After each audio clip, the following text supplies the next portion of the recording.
আসসালামু আলাইকুম। সংবাদে আপনাদের সবাইকে স্বাগত জানাচ্ছি। আমি ফিরোজ তোহা। শুরুতেই আরবে কেবলস সংবাদ শিরোনাম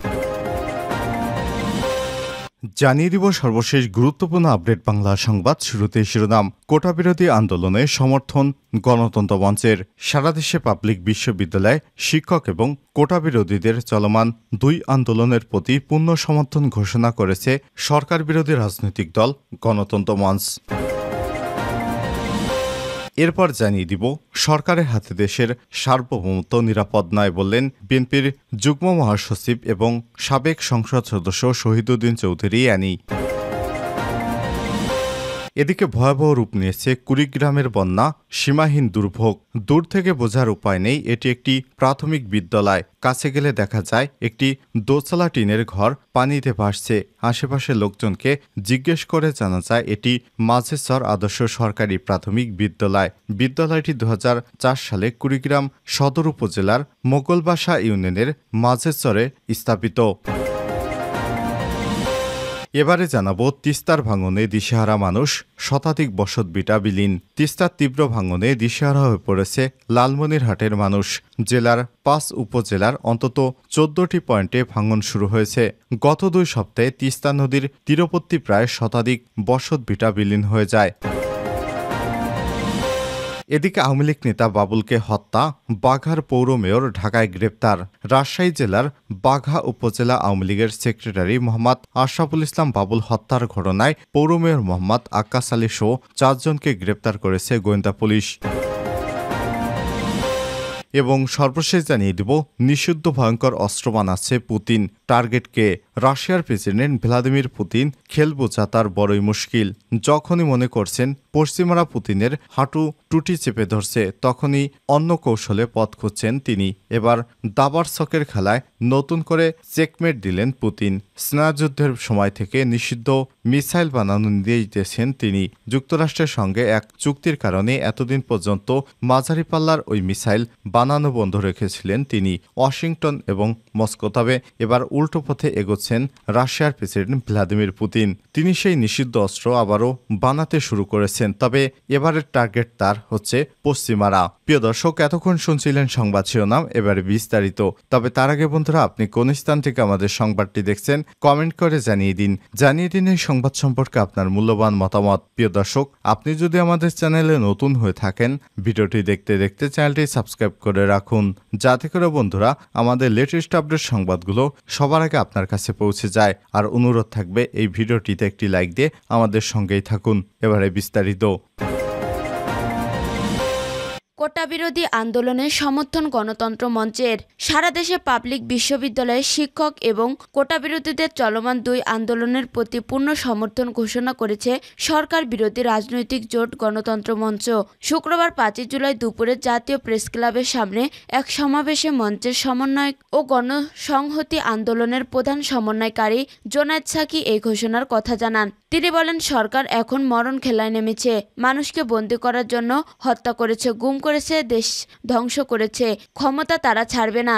এই যে ছাত্রছাত্রীরা নেমেছে কোটা সংস্কারের জন্য, এই যে শিক্ষকরা আন্দোলনে নেমেছে, এসব আন্দোলন ফুঁসে উঠেছে বলে এখন আবার ছাত্রলীগের গুন্ডা বাহিনী হেলমেট বাহিনী হলে পাহারাদার বসিয়েছে এবং আন্দোলনটাকে দমনপীড়ন করতে ধ্বংস করতে চাইছে। আমরা পরিষ্কার করে বলতে চাই, সমস্ত আন্দোলন আমাদের। এই ছাত্রদের আন্দোলনের বিরোধী দল কোনো ষড়যন্ত্র করছে না। আমরা পরিষ্কারভাবে ছাত্রদের আন্দোলনকে সমর্থন জানাই, শিক্ষকদের আন্দোলনকে সমর্থন জানাই। এই শিক্ষক আমাদের, এই ছাত্র আমাদের, এই শ্রমিক আমাদের, এই দেশের শিক্ষক আমাদের, এই দেশের জনগণ আমাদের। তাই প্রতিটি আন্দোলনে আমরা আছি, থাকব। সাকি বলেন, এই যে আন্দোলন এক সূত্রে গঠিত হয়, আপনার মসনদ, আপনার গদি ও তক্তে তাউস গলায় গামছা বেঁধে আপনাদের নামিয়ে দেব। সেই দিন আসছে, নতুন করে প্রস্তুতি নিন। সব বিরোধী দলকে আমরা ঐক্যবদ্ধ করে গণতন্ত্র, গণ অভ্যুত্থানের মধ্যে দিয়ে আমরা সরকারের পতন ঘটাবো। রাজধানী প্রস্তুত গ্রহণ করুন। সমাবেশে গণতন্ত্র মঞ্চের নেতারা বিশ্ববিদ্যালয়ের শিক্ষক ও কোটা বিরোধী আন্দোলনকারীদের প্রতি তাদের সমর্থন ব্যক্ত করেন। সমাবেশের পর একটি বিক্ষোভ মিছিল পুরানা পল্টন মোড়ে গিয়ে শেষ হয়। সমাবেশে নাগরিক ঐক্যের সভাপতি মাহমুদুর রহমান মান্না বলেন, সরকারের একটাই লক্ষ্য, ক্ষমতায় থাকবে যে কোনো প্রকারের, যে কোনোভাবে। মান্না আরও বলেন, মাঝে মধ্যে অনেকে আমাকে বলেন, অনেক দিন ধরে লড়াই করছি, পারলাম না তো। আমি বলি, কাল পারেননি, আজ পারবো, আজ পারেননি, কাল পারবো। লড়াইটা চলবে ততদিন যতদিন পর্যন্ত সরকার তাদের পরাস্ত করতে না পারি। সরকারের হাতে দেশের সার্বভৌমত্ব নিরাপদ নয়, বললেন এনি। বিএনপি যুগ্ম মহাসচিব ও সাবেক সংসদ সদস্য শাহিদুদ্দিন চৌধুরী এনি বলেছেন, এই সরকারের হাতে দেশের সার্বভৌমত্ব নিরাপদ নয়। তারা ক্ষমতায় থাকার জন্য দেশের সার্বভৌমত্বকে জলাঞ্জলি দিতেও দ্বিধা করবে না। তাই এদের হাত থেকে দেশকে কোনোভাবেই রক্ষা করতে হবে। শুক্রবার 5 জুলাই দুপুরে সিলেটের দক্ষিণ সুরমা উপজেলায় ইনাদ আলীপুর প্রাথমিক বিদ্যালয় মাঠে বন্যা দুর্যোগদের মাঝে ত্রাণ সামগ্রী বিতরণকালে প্রধান অতিথির বক্তব্যে তিনি এসব কথা বলেন। বিএনপির ভারপ্রাপ্ত চেয়ারম্যান তারেক রহমানের পক্ষ থেকে বিএনপির কেন্দ্রীয় ত্রাণ সমন্বয় কমিটির উদ্যোগে ও সিলেট জেলা বিএনপির ব্যবস্থাপনায় এই কর্মসূচির আয়োজন করা হয়। সিলেটের বিভিন্ন উপজেলায় জেলা বিএনপির উদ্যোগে ত্রাণ সামগ্রী বিতরণ করেন নেতারা। সভাপতির বক্তব্যে সিলেট থেকে বিএনপির সভাপতি আব্দুল কাইম চৌধুরী বলেন, সিলেটের মানুষ বানের জলে ভেসে যাচ্ছে। বন্যা দুর্গতরা পর্যাপ্ত পরিমাণ খাদ্য সহায়তা পাচ্ছে না। এ সরকারকে ক্ষমতা থেকে বিতাড়িত করে দেশের জনগণের সরকার প্রতিষ্ঠা করতে হবে। ভয়াবহ রূপ নিয়েছে কুড়িগ্রামের বন্যা, সীমাহীন দুর্ভোগে। দূর থেকে বোঝার উপায় নাই এটি একটি প্রাথমিক বিদ্যালয়। কাছে গেলে দেখা যায় একটি দোতলার টিনের ঘর পানিতে ভাসছে। আশেপাশের লোকজনকে জিজ্ঞেস করে জানা যায় এটি মাঝের চর আদর্শ সরকারি প্রাথমিক বিদ্যালয়। বিদ্যালয়টি 2004 সালে কুড়িগ্রাম সদর উপজেলায় মোগলবাসা ইউনিয়নের মাঝের চরে স্থাপিত হয়। সরেজমিনে দেখা গিয়েছে বিদ্যালয়টি শুধু চাল ভেসে আছে। বারান্দা, বাথরুম সহ বিদ্যালয়ে যাওয়ার একমাত্র কাঠের ব্রিজটি পানির নিচে ডুবে গেছে। বিদ্যালয়ের পাশের গ্রামের হামিদা খাতুন কালবেলাকে বলেন, স্কুল ডুবে যাওয়ার কারণে বাচ্চা কাচ্চারা স্কুলে যেতে পারে না। পাশেই একটি ঘর ভাড়া নিয়ে ক্লাস করাচ্ছেন শিক্ষকরা। হাসনা খাতুন বলেন, উত্তর মাঝের চর স্কুল পানিতে ডুবে গেছে। ছেলেমেয়েরা স্কুলে যেতে পারে না, খুব সমস্যা হয়ে গেছে। বিদ্যালয়ের সহকারী শিক্ষক মহসিনা বেগম আঞ্জু বলেন, প্রায় 1 মাস থেকে আমাদের স্কুল পানির নিচে রয়েছে। আমরা পাশে একটা ঘর ভাড়া নিয়ে স্কুলের কার্যক্রম চালিয়ে যাচ্ছি। প্রায় 80 জন ছাত্রছাত্রী রয়েছে স্কুলে। ভবনের অভাবে সঠিকভাবে পাঠদান ব্যাহত হচ্ছে। কুড়িগ্রাম জেলা প্রাথমিক শিক্ষা কর্মকর্তা নবেজউদ্দিন জানান, কুড়িগ্রামের চর ও চর তীরবর্তী এলাকায় মোট 280 সরকারি প্রাথমিক বিদ্যালয় রয়েছে। এর মধ্যে 37টি স্কুল পানিতে ঢুকে পড়ায় পাঠদান বন্ধ রয়েছে। আরও স্কুলে পানি ঢুকলে সেগুলোর পাঠদান বন্ধ রাখা হবে। কুড়িগ্রাম সদর উপজেলার মোগলবাসা ইউনিয়নের চেয়ারম্যান মাহফুজার রহমান মিলন বলেন, স্কুলের এরিয়াটা অনেক নিচে। আমরা প্রজেক্ট আনার চেষ্টা করছি, আশা করছি দ্রুতই ব্যবস্থা হয়ে যাবে। জেলা প্রশাসক মোহাম্মদ সাইদুল আরিফ জানান, বানভাসীদের মাঝে 3267 প্যাকেট শুকনো খাবারের প্যাকেট এবং 90 টন চাল ও 10 লাখ টাকা বিতরণ করা হয়েছে। আরও মজুত আছে 500 টন চাল ও 30 লাখ টাকা, যা পর্যায়ক্রমে বিতরণ করা হবে। তিস্তার ভাঙনে দিশেহারা মানুষ, শতাধিক বসতভিটা বিলীন। তিস্তার তীব্র ভাঙনে দিশেহারা হয়ে পড়লেন লালমনিরহাটের মানুষ। জেলার 5 উপজেলার অন্তত 30টি পয়েন্টে ভাঙন শুরু হয়েছে। গত 2 সপ্তাহে তিস্তা নদীর তীরবর্তী প্রায় শতাধিক বসতবাড়ি বিলীন হয়েছে। সরেজমিনে তিস্তা নদীর ভাঙন এলাকায় গিয়ে দেখা যায়, 3য় দফা বন্যার পানি নেমে যাওয়ার সঙ্গে সঙ্গে লালমনিরহাট সদর উপজেলার গোকুন্ডা, রাজপুর ও খুনিয়াগাছা ইউনিয়নের কয়েকটি পয়েন্ট এবং জেলার আদিতমারি উপজেলার মহিষকুচা ইউনিয়নের কয়েকটি পয়েন্ট নদী ভাঙন তীব্র আকার ধারণ করেছে। গত 24 ঘন্টায় জেলার আদিতমারি উপজেলার মহিষকুচা ইউনিয়নের দক্ষিণ গোবন্ধন চর এলাকায় 8টি বসতভিটা নদীগর্ভে বিলীন হয়েছে মসজিদ, মন্দির সহ অন্যান্য স্থাপনাও। হুমকিতে রয়েছে শিক্ষা প্রতিষ্ঠান সহ নানা স্থাপনা।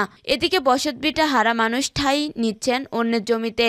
ভাঙন কবলীদের অভিযোগে ভাঙন রোধে সংশ্লিষ্ট কর্তৃপক্ষ সময়মতো কার্যকর পদক্ষেপ না নেওয়ার প্রতিবছরই নদী ভাঙনের শিকার হচ্ছে তাদের। তবে ইতিমধ্যে ভাঙন ঠেকাতে পানি উন্নয়ন বোর্ড জরুরি ভিত্তিতে বালু ভর্তি জিও ব্যাগ ফেলার কাজ শুরু করেছে।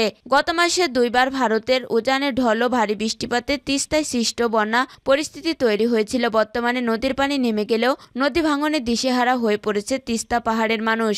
নিম্ন অঞ্চল ও চর অঞ্চলে দেখা গিয়েছে চরম ভোগান্তি। নদী ভাঙনের শিকার তিস্তা গোবন্ধন এলাকার বাসিন্দা আব্দুর রশিদ জানান, তিস্তার পানি নেমে যেতে না যেতেই আমাদের আবাদি জমি ও বসতভিটা বিলীন হয়েছে। বাড়ি সরিয়ে অন্যের জমিতে আশ্রয় নিয়েছি। সদর উপজেলার খুনিয়াগাছ ইউনিয়নে নদী ভাঙনের শিকার আসগর আলী বলেন, যেটুকু আবাদি জমি ছিল তা এখন তিস্তার পেটে। নদী এখন বসত বাড়ির কাছে। বাড়ি সরিয়ে কোথায় নিয়ে যাব? আমার তো আর কোনো জমি নেই। আওয়ামী লীগ নেতা বাবুল হত্যা, বাগার পৌর মেয়র ঢাকায় গ্রেপ্তার। রাজশাহী জেলার বাগা উপজেলার আওয়ামী লীগের সেক্রেটারি মোহাম্মদ আশরাফুল ইসলাম বাবুল হত্যার ঘটনায় পৌর মেয়র মোহাম্মদ আক্কাস আলী সহ 4 জনকে গ্রেপ্তার করেছে গোয়েন্দা পুলিশ। শুক্রবার 5 জুলাই রাতে ডিবির অতিরিক্ত পুলিশ কমিশনার মোহাম্মদ হারুনুর রশিদ কালবেলাকে বিষয়টি নিশ্চিত করেছেন। তিনি জানান, বাঘা উপজেলার আওয়ামী লীগের সেক্রেটারি মোহাম্মদ আশরাফুল ইসলাম বাবুল হত্যার ঘটনায় বাগা থানায় একটি মামলা রুজু হয়। এই মামলার 1 নম্বর আসামি বাগা পৌর মেয়র মোহাম্মদ আক্কাস আলী সহ 4 জনকে গ্রেপ্তার করা হয়েছে। গ্রেপ্তার অন্যরা হলেন মজনু, টুটুল, আব্দুর রহমান ও স্বপন। আসামিদের গোয়েন্দা মতিঝিল বিভাগ গ্রেপ্তার করে রাজশাহী জেলা পুলিশের কাছে হস্তান্তর করা হয়েছে বলেও জানিয়েছে ডিবি পুলিশ। উল্লেখ্য, গত 22 জুন বাগা উপজেলার পরিষদ চরত্রের সামনে পৌর মেয়র আক্কাসের একটি বিরুদ্ধে মানববন্ধন করে বাগা উপজেলা আওয়ামী লীগ। এ সময় পৌর মেয়রের নেতৃত্বে সে মানববন্ধনে হামলা চালানো হয়। ঘটনার সময় বাগা উপজেলায় আওয়ামী লীগের সাধারণ সম্পাদক আশরাফুল ইসলাম বাবুল গুরুতর আহত হন। তাকে হাসপাতালে নেওয়া হলে গত 26 জুন রাজশাহী মেডিকেল কলেজ হাসপাতালে চিকিৎসাধীন অবস্থায় মারা যান তিনি।